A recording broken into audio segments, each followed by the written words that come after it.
नमस्कार। आज के वीडियो में समझते हैं कि मंत्री परिषद और मंत्रिमंडल में क्या डिफरेंस है और ये कैसे अस्तित्व में आता है। मंत्री परिषद क्या होता है और मंत्रिमंडल क्या होता है। तो चलिए स्टार्ट करते हैं। इसको समझने से पहले हमें संसदीय कार्यप्रणाली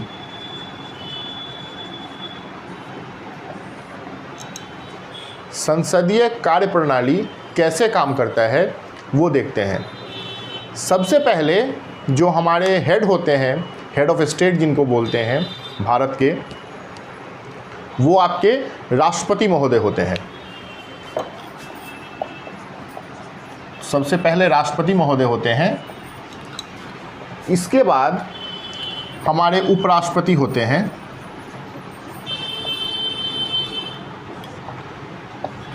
ये दो जो पद है, इसमें से जो पहला वाला पद है ये आपको नाम मात्र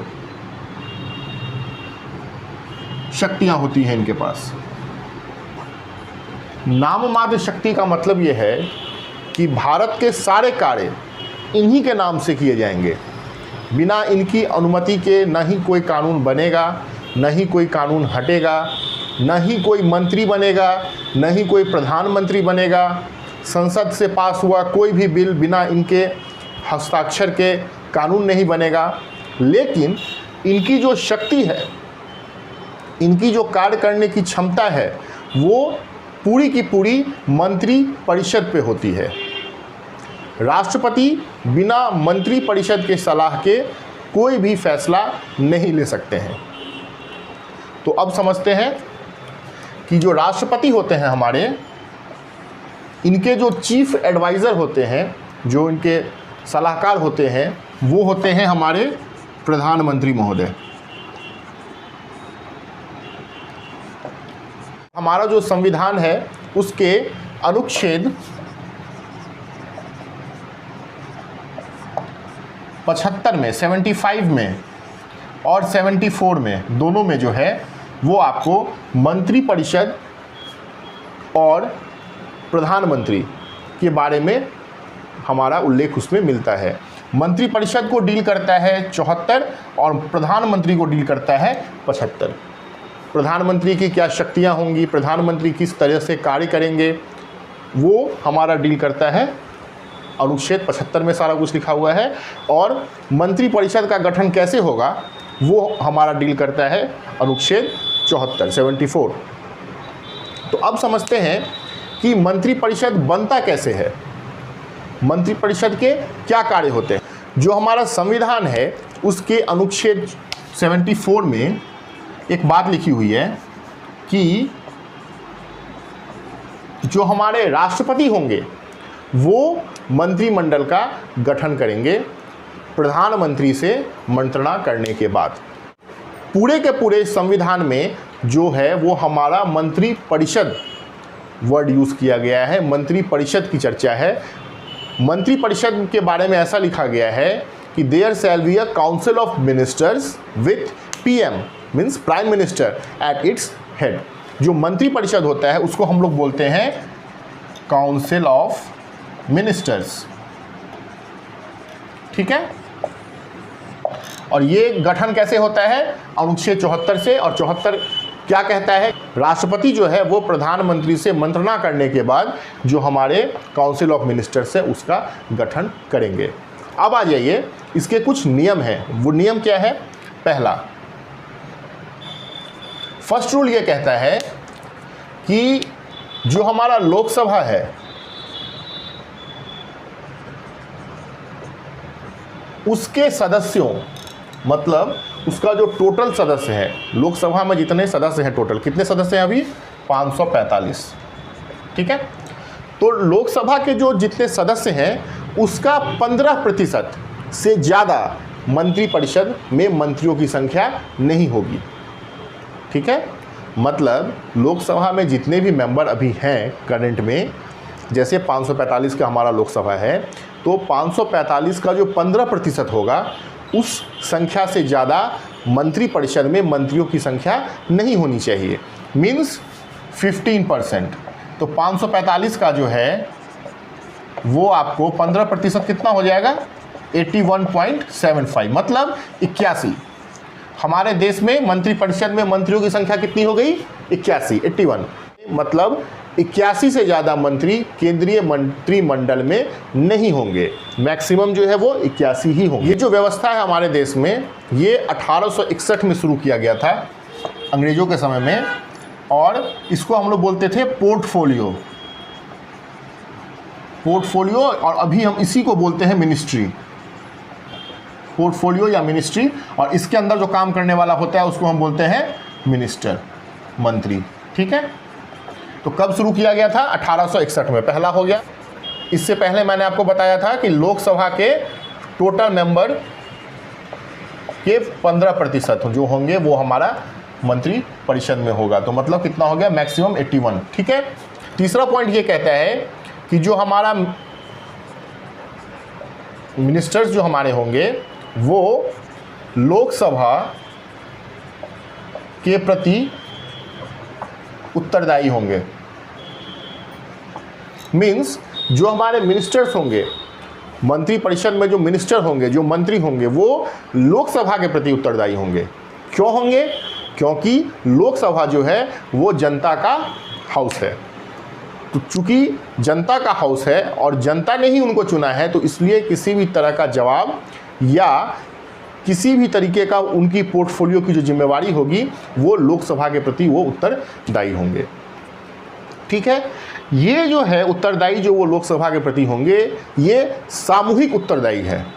जैसे समूह के रूप में जो है वो आपको सामूहिक उत्तरदायित्व जो है उनका वो होगा लोकसभा के प्रति, और व्यक्तिगत उत्तरदायित्व उनका किनके लिए होगा? व्यक्तिगत होगा उनके लिए डायरेक्ट राष्ट्रपति के लिए वो व्यक्तिगत उत्तरदायी होंगे। जैसे अगर राष्ट्रपति चाहे तो किसी भी मंत्री का इस्तीफा ले सकता है, किसी भी मंत्री को नियुक्त कर सकता है, किसी भी मंत्री से किसी भी समय उसके डिपार्टमेंट के बारे में जानकारी प्राप्त कर सकता है। लेकिन इस मंत्री को इसके पद से हटाना या इसके पद पे इसको लाना, ये राष्ट्रपति का अधिकार जरूर है, लेकिन राष्ट्रपति बिना प्रधानमंत्री से मंत्रणा किए हुए, बिना प्रधानमंत्री से बात किए हुए ऐसा नहीं करेंगे। ठीक है, उसके बाद जो हमारे मंत्रीगण होते हैं इसमें, उनको शपथ और इनका त्यागपत्र दोनों राष्ट्रपति ही लेते हैं। जैसे अगर शपथ दिलाना है तो भी राष्ट्रपति ही दिलाएंगे, और अगर इनको रिज़ाइन करना है या इनसे अगर रिज़ाइन लेना है तो फिर राष्ट्रपति ही लेंगे। लेकिन ये सारा कुछ प्रधानमंत्री की मंत्रणा के बाद ही होगा। इसके बाद इनकी जो नियुक्ति है, मंत्रियों की नियुक्ति कौन करते हैं? वो भी राष्ट्रपति ही करते हैं। किसके कहने पे? प्रधानमंत्री के कहने पे। आपको समझ में आ रहा होगा, जो मैंने स्टार्टिंग में अभी आपको बताया था कि प्रधानमंत्री ही वास्तविक पावर है उसके पास, क्यों है वो आपको समझ में आ रहा होगा। जितना भी चीज़ है सारा करते राष्ट्रपति हैं, लेकिन बिना प्रधानमंत्री से पूछे हुए नहीं करेंगे। अब आ जाइए योग्यता के ऊपर, मंत्री कौन बन सकता है, योग्यता क्या है? तो योग्यता जो है वो है लोकसभा या राज्यसभा का मेंबर होना चाहिए। ठीक है, वो आदमी मंत्री बन सकता है।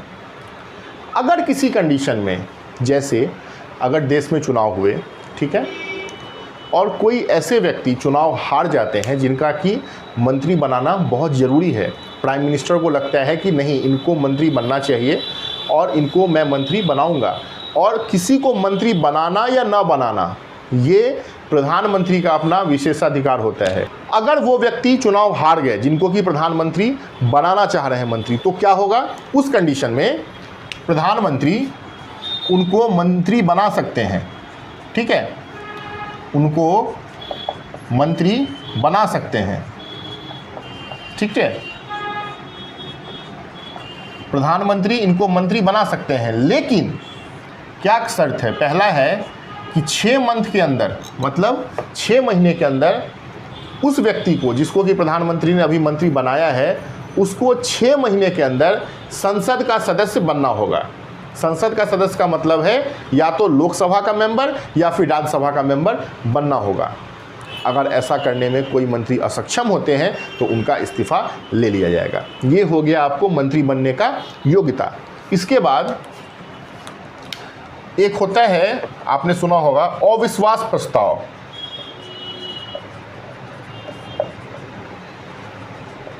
ये क्या होता है? अविश्वास प्रस्ताव ये कहता है कि अगर विपक्ष में बैठे दल को ये लगता है कि सरकार ठीक से काम नहीं कर रही है और उनका अगर मांग जायज़ है विपक्ष का, तो वो अविश्वास प्रस्ताव ला सकती है। सरकार के विरोध में भी ला सकती है, प्रधानमंत्री के विरोध में भी ला सकती है और किसी भी मंत्री के विरोध में भी ला सकती है। ठीक है, मतलब व्यक्तिगत तौर पे किसी एक मंत्री के विरोध में भी अविश्वास प्रस्ताव लाया जा सकता है। अविश्वास प्रस्ताव में क्या होता है कि अगर अविश्वास प्रस्ताव संसद से पारित करा लिया जाता है किसी एक मंत्री के लिए भी, तो आपको पूरा का पूरा जो मंत्री परिषद है, मतलब पूरा का पूरा जो मिनिस्टर का सिस्टम बना हुआ है जिसको आप मंत्री परिषद बोलते हैं, वो भंग हो जाएगी। किसी एक मंत्री पे अगर अविश्वास प्रस्ताव पास हो जाता है, इसका मतलब ये नहीं होता है कि केवल उस मंत्री को इस्तीफा देना होगा या केवल उस मंत्री के प्रधानमंत्री को इस्तीफा देना होगा। प्रधानमंत्री तो होता एक ही है, लेकिन चूंकि सारे मिनिस्टर्स की रिपोर्टिंग जो है वो पीएम को होती है, तो ऐसा नहीं है कि अगर पीएम का एक कोई मिनिस्टर के खिलाफ अगर अविश्वास प्रस्ताव आ गया तो पीएम सिर्फ इस्तीफा देंगे, नहीं, पूरा का पूरा मंत्री परिषद जो है वही खत्म हो जाएगा। फिर उस कंडीशन में क्या होता है, उस कंडीशन में जो आपको संसद के दल होते हैं वो प्रयास करते हैं सरकार बनाने का दोबारा से, जैसे भी हो। अगर वो सरकार नहीं बना पाते हैं तो फिर दोबारा से आपको इलेक्शन करवा दिया जाता है राष्ट्रपति के द्वारा। तो अविश्वास प्रस्ताव अगर किसी एक मंत्री के लिए भी अगर पारित हो गया तो पूरा का पूरा जो आपका मंत्री परिषद है उसी को इस्तीफा देना होगा, मतलब पूरा का पूरा मंत्री परिषद ही खत्म हो जाएगा। तो ये कुछ पॉइंट्स थे, मंत्री कौन बन सकता है और मंत्री बनने के लिए क्या योग्यता है, मंत्री कौन बनाता है, मंत्री कैसे बनता है। अब बात करते हैं मंत्री परिषद और मंत्रिमंडल की। मंत्री परिषद से स्टार्ट करते हैं।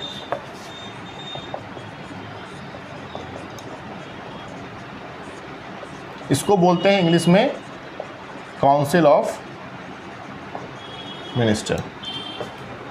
जब कभी भी देश में चुनाव संपन्न होता है लोकसभा का, उसके बाद लोकसभा में बहुमत प्राप्त दल का जो नेता होता है वो प्रधानमंत्री बनता है। राष्ट्रपति प्रधानमंत्री को शपथ दिलाते हैं और प्रधानमंत्री की नियुक्ति करते हैं। संसद में बहुमत प्राप्त दल का जो नेता होता है उसको, ठीक है। अब पीएम बनने के बाद जो पीएम बनते हैं वो अकेले तो देश नहीं चला सकते, उनको बहुत सारे सहयोगियों की ज़रूरत होती है, क्योंकि आप देखते हैं देश के अंदर बहुत सारा चीज़ है, जैसे रक्षा विभाग हो गया, वित्त विभाग हो गया, गृह विभाग हो गया, विदेश विभाग हो गया, साइंस एंड टेक्नोलॉजी है, परमाणु विभाग हो गया, बहुत सारा विभाग है, ठीक है। तो पीएम अकेले तो नहीं देख सकते सबको ना, तो इसलिए वो मंत्री बनाते हैं अपने सहयोग के लिए, अपने सहूलियत के लिए वो मंत्री बनाते हैं, प्रधानमंत्री मंत्री बनाते हैं। तो मंत्री कितना बनाया जा सकता है? लोकसभा के सदस्य का 15%, मतलब 81, मैक्सिमम 81, प्रधानमंत्री सहित मैक्सिमम 81, ठीक है। अच्छा, अब मंत्री परिषद जो है उसका गठन करना है। प्रधानमंत्री अपने हिसाब से, अपने पसंद के हिसाब से वो मंत्रियों का गठन करते हैं। इसके बाद अब जैसे मंत्री परिषद मैंने आपको बताया था, अब इसका पार्ट होता है, पार्ट इसका पहला क्या होता है? कैबिनेट। बहुत नाम सुना होगा इसका आप लोगों ने, कैबिनेट। दूसरा होता है राज्य मंत्री, ठीक है, और तीसरा होता है उप मंत्री। मंत्री परिषद का 3 पार्ट हो गया, कैबिनेट, राज्य मंत्री और उप मंत्री। सबसे पहले कैबिनेट को समझते हैं। कैबिनेट क्या होता है? जो हमारा इम्पोर्टेंट पोर्टफोलियोज होता है उसका हेड जो है वो कैबिनेट के अंदर आता है। किसी भी विभाग का जो हेड होगा जैसे गृह विभाग का जो हेड होगा वो कैबिनेट मिनिस्टर कहलाएगा। ठीक है, इसको आप ऐसे समझ सकते हैं, जैसे आपका होम अफेयर्स है, जिसको क्या होम मिनिस्टर बोलते हैं, फाइनेंस मिनिस्टर, उसके बाद आपका एक्सटर्नल अफेयर्स मिनिस्टर, ठीक है, उसके बाद आपका होता है डिफेंस मिनिस्टर। ठीक है, तो जो भी आपका विभाग है उसका जो हेड होगा वो आपको कैबिनेट मिनिस्टर होगा। मतलब उस विभाग का सबसे ऊपर का मंत्री, सबसे ऊपरी पहुंच का मंत्री जो है वो आपको कैबिनेट के अंदर आता है। ठीक है, उसके बाद आता है राज्य मंत्री। राज्य मंत्री का दो होता है, एक होता है आपका राज्य मंत्री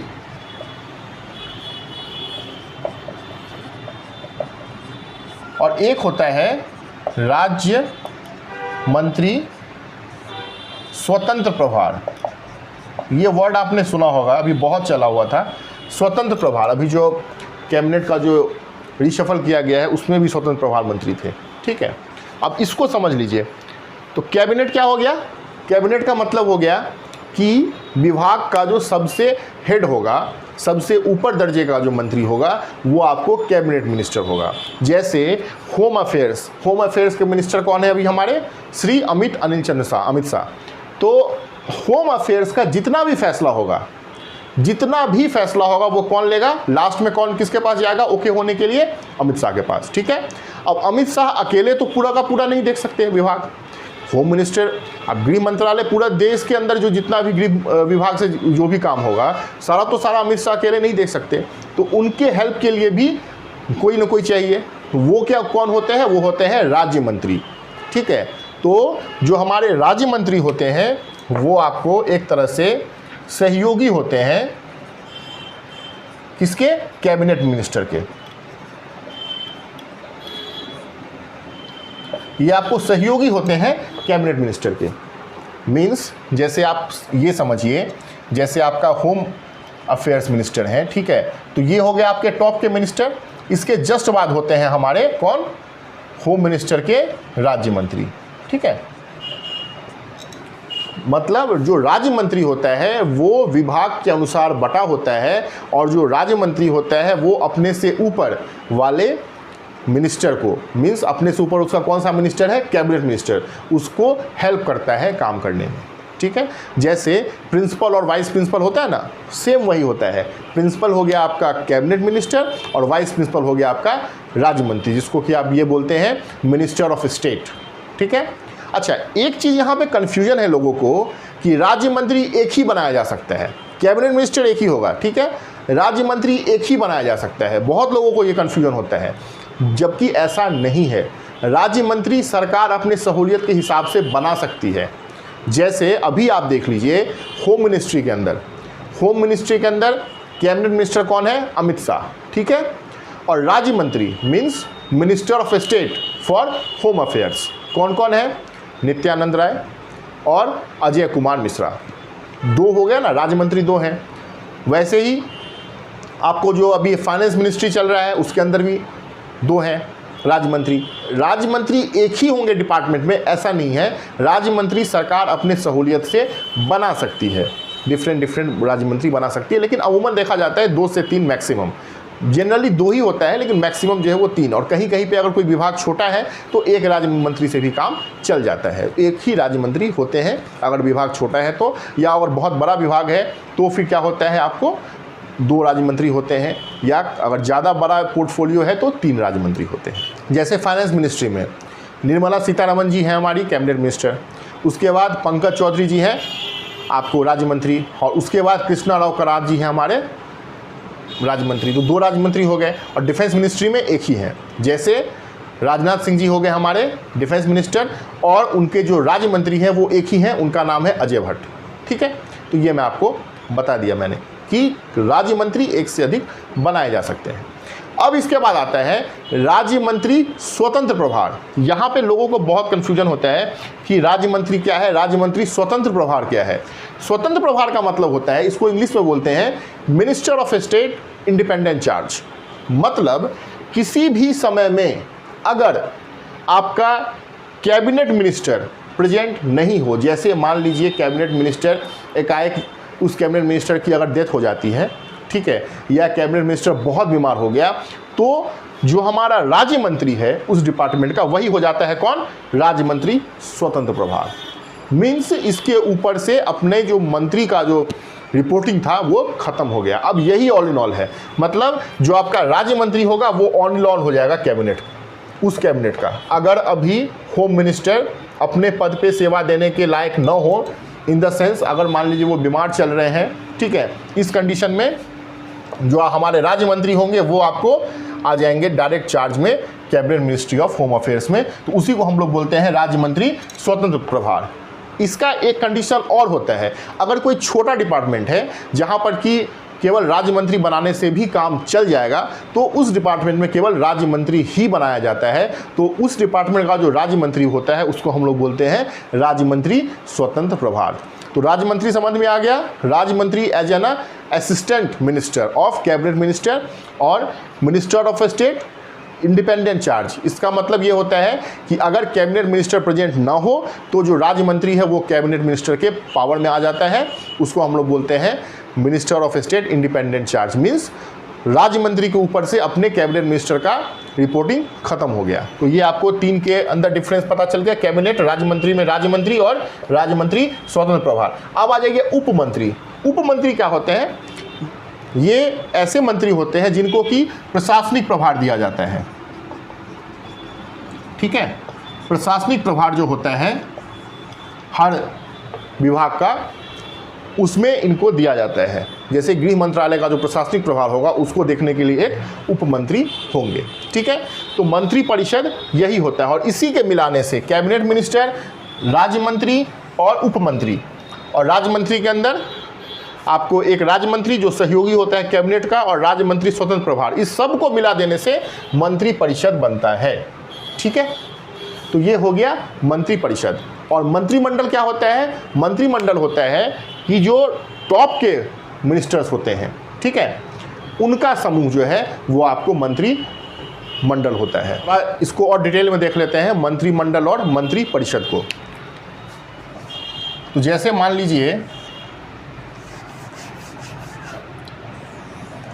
ठीक है, जैसे मान लीजिए ये आपका मंत्री परिषद है, ठीक है। तो मंत्री परिषद है तो हेड कौन होता है इसका? प्राइम मिनिस्टर, ठीक है। पीएम होंगे इसके हेड, और पीएम यहां भी होते हैं हेड, ठीक है। अब देखिए यहां पे मान लीजिए बहुत सारे मिनिस्टर्स हैं, इसमें बहुत सारे मिनिस्टर्स हैं, ठीक है। इसमें से जो टॉप मिनिस्टर्स होंगे, अब जैसे मान लीजिए इसमें से जो टॉप मिनिस्टर होंगे, हर विभाग का जो टॉप मिनिस्टर होगा, ठीक है, उसको हम लोग क्या बोलेंगे? Cabinet minister. तो हर विभाग का जो टॉप मिनिस्टर होगा उसका समूह, ठीक है, प्लस प्राइम मिनिस्टर को हम लोग क्या बोलते हैं? कैबिनेट। कैबिनेट, और इसी को बोलते हैं हिंदी में हम लोग मंत्रिमंडल। मंत्रिमंडल की जो चर्चा है वो सिर्फ एक जगह है, अनुच्छेद 352 के अंदर, कि देश में जब इमरजेंसी लगाई जाती है तो केंद्रीय मंत्रिमंडल का उसमें विचार विमर्श जरूरी है, ठीक है। तो मंत्रिमंडल जो है वो हमारा टॉप मिनिस्टर्स, मतलब अगर मैं इसको ये कहूँ कि top ministers from council of ministers, मतलब जो टॉप मिनिस्टर्स होंगे या जो हेड मिनिस्टर्स होंगे उनका जो समूह होगा, हर डिपार्टमेंट का जो हेड मिनिस्टर होगा उनका समूह प्लस प्राइम मिनिस्टर जो है वो आपको कैबिनेट मिनिस्टर होगा, मीन्स मंत्रिमंडल होगा। पावर ज़्यादा मंत्रिमंडल के पास होता है, क्योंकि कोई भी तरीके का जो फैसला होता है वो फैसला बनना मतलब फैसले का बनना जो है वो होता है कहाँ? मंत्री परिषद के अंदर। बहुत सारे मिनिस्टर्स होते हैं, वो देखते हैं किस इस तरीके का फैसला लागू किया जाना चाहिए, लेकिन वो फैसला लागू होगा या नहीं वो कहाँ होता है? वो होता है कैबिनेट के अंदर। ये कैबिनेट जो है मंत्रिमंडल बेसिकली बनाया गया है प्राइम मिनिस्टर के सहयोग के लिए। जैसे कि अब आप देखिए 81 मंत्री हैं टोटल, तो 81 मंत्री के साथ एक साथ मीटिंग प्राइम मिनिस्टर नहीं कर सकते। प्राइम मिनिस्टर को और भी बहुत काम होता है, तो इसीलिए प्राइम मिनिस्टर को सहयोग करने के लिए हर डिपार्टमेंट का जो हेड होगा, जो हर डिपार्टमेंट का हेड होगा, उसको बुला लिया जाता है और उसके साथ साथ आपको प्राइम मिनिस्टर मीटिंग कर लेते हैं। अब जैसे मान लीजिए किसी कॉलेज के अंदर प्रिंसिपल है, तो प्रिंसिपल को तो पता होगा उनके कॉलेज में क्या, और बाकी जो प्रिंसिपल के नीचे जो पोस्ट होते हैं वो क्या कर रहे हैं नहीं कर रहे हैं, वो सारा रिपोर्टिंग प्रिंसिपल को होता है। तो अगर कभी भी कोई उच्च अधिकारी जैसे कि हमारे चांसलर होते हैं या वाइस चांसलर होते हैं, वो कभी भी जब मीटिंग लेते हैं, खास करके जब वाइस चांसलर मीटिंग लेते हैं, तो वो हर कॉलेज के प्रिंसिपल को बुलाते हैं, ठीक है। तो वही चीज़ यहाँ होता है, जब कभी भी पीएम मीटिंग लेते हैं तो वो हर डिपार्टमेंट का जो हेड है, मतलब हर डिपार्टमेंट का जो हेड है मिनिस्टर, उसको बुलाते हैं। जैसे होम मिनिस्टर, जो होम डिपार्टमेंट का जो हेड है, मतलब होम मिनिस्टर, उसको बुलाएंगे, ठीक है। फाइनेंस मिनिस्टर में जो हेड है उसको बुलाएंगे, मतलब अमित शाह जी को बुलाएंगे होम मिनिस्टर से, निर्मला सीतारमण जी को बुलाएंगे फाइनेंस मिनिस्टर से, राजनाथ सिंह को बुलाएंगे डिफेंस मिनिस्ट्री से। तो ये होता है आपका। और मेनली जो कैबिनेट मिनिस्ट्री है वो आपको मैक्सिमम 30 तक होता है, ऐसा देखा गया है, 25 से 30 होता है मैक्सिमम। और ये तो आपको टोटल 81 तक होता है, मैक्सिमम 81 है। और इसमें ये भी होता है, मतलब 81 में ये 30 भी आएंगे, और 30 में 81 के साथ साथ सारे मंत्री और प्लस प्राइम मिनिस्टर, ठीक है। मंत्री परिषद में फैसला लिया गया कि ये फैसला ऐसा होना चाहिए, लेकिन ये फैसला ऐसा होगा या नहीं वो आपका मंत्री मंडल डिसाइड करता है, जिसको कि हम लोग कैबिनेट बोलते हैं। तो कभी भी अगर आपको कहीं भी मंत्री मंडल शब्द सुनाई दे दे, तो मंत्री मंडल का मतलब होता है हर डिपार्टमेंट का जो टॉप मिनिस्टर होगा, हर डिपार्टमेंट का जो हेड मिनिस्टर होगा वो, और उसके साथ प्राइम मिनिस्टर की मीटिंग, ठीक है। अधिकतर आप सुनते होंगे कि मंत्रिमंडल की बैठक, उसमें यही होता है, जितना पोर्टफोलियो है, जितना मंत्रालय है, उस सब का हेड मंत्री और उसके साथ साथ प्रधानमंत्री की मीटिंग, ठीक है। तो वो हो गया कैबिनेट। और मंत्रिपरिषद, बहुत सारे मंत्री जो होते हैं हर डिपार्टमेंट में काम करने वाले, उनका समूह, ठीक है। तो आज मैंने आपको बताया मंत्रिपरिषद, मंत्रिमंडल में क्या अंतर होता है, इसके साथ साथ मंत्री की क्या योग्यता होती है, राष्ट्रपति कैसे मंत्रिमंडल बनाते हैं, राष्ट्रपति कैसे मंत्रिमंडल में से मंत्री का इस्तीफा ले सकते हैं, प्रधानमंत्री क्या होता है, प्रधानमंत्री कैसे कार्य करते हैं। तो ये सारा चीज़ मैंने आपको बताया। मेनली आपको जो समझना है वो यही समझना है, मंत्रिपरिषद और मंत्रिमंडल। मंत्रिपरिषद मंत्रियों का समूह, और मंत्रिमंडल हर डिपार्टमेंट के टॉप मिनिस्टर्स का समूह with prime minister. Prime minister तो हर कंडीशन में होंगे ही, चाहे वो मंत्रिपरिषद हो चाहे वो मंत्रिमंडल हो, ठीक है। तो आज की वीडियो में थैंक यू वेरी मच।